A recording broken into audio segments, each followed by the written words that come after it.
partly sunny in the afternoon. See? No recon Highs here. in the lower 30s. North winds 5 to 10 miles per hour. Chance of snow 20%.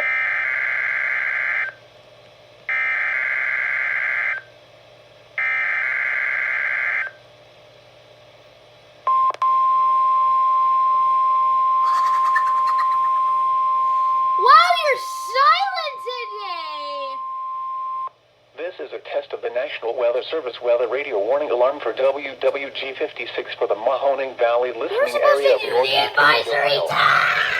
Potentially dangerous weather situations. Specially built receivers are automatically activated to warn of the impending hazard. Tests of these receivers are normally conducted by the National Weather Service every Wednesday between 11 a.m. and noon. When there is a threat of, or existing severe weather, in the area, the test will be postponed until the following day. This ends the test of the National Weather Service weather radio warning alarm.